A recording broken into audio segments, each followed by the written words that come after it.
श्रोते हो नमस्कार. राम राम. माझ्या छोट्या मोठ्या बालमित्रमैत्रिणींनो, कसे आहात? आनंदात ना? बालमित्रांनो, आज आपण ऐकणार आहोत गणपती बाप्पाची गोष्ट. म्हणजे पहा, मी जर तुम्हाला विचारलं की तुम्हाला कोणता बाप्पा जास्त आवडतो, तर निश्चितच प्रत्येकाची वेगवेगळी उत्तरं असू शकतात. मात्र गणपती बाप्पा आवडणारे माझे बालमित्रमैत्रीण अधिक असणार यात शंका नाही. आजपासून आपण ज्या गोष्टी ऐकणार आहोत त्याची सुरुवात आपण गणपती बाप्पाच्या गोष्टीने करणार आहोत. गोष्टीचं नाव आहे गणपती बाप्पा आणि हरवलेला हसरा ढग. त्याचं काय झालं, एकदा कैलास पर्वताजवळ एक छोटासा हसरा ढग राहत होता. तो रोज आकाशात फिरून मुलांना पाऊस, इंद्रधनुष्य आणि थंड सावली द्यायचा. मात्र एके दिवशी तो ढग अचानक हसायला विसरला. ढग दुःखी झाला. आकाश काळं काळं झालं आणि सगळी मुलं म्हणू लागली, आज काही मजा नाही येत आहे, आज काही आनंदच नाही वाटत आहे. हे सगळं गणपती बाप्पाने पाहिलं. बाप्पा म्हणाले, अरे देवा, कोणीतरी हसणं हरवलंय वाटतं, कसं करायचं? बाप्पा आपल्या उंदरावर बसून ढगाकडे गेले. काय झालं रे ढगा भाऊ? बाप्पाने विचारलं.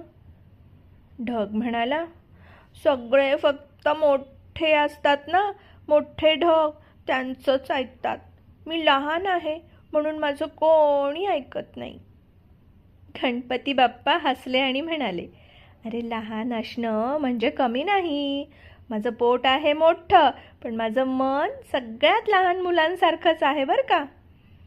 बाप्पाने एक युक्ती केली. त्यांनी ढगाला सांगितलं, तू आजपासून आपल्या या मुलांसाठी हसरा पाऊस पाड. ढगाने ते ऐकलं. छोट्या छोट्या थेंबांतून हसू टाकलं. अगदी छोट्या छोट्या थेंबांतून हसू टाकलं. आनंद टाकला. पावसात मुलं नाचू लागली, हसू लागली आणि टाळ्या वाजवू लागली अगदी आनंदाने. ढग पुन्हा हसू लागला. आकाशात इंद्रधनुष्य आलं.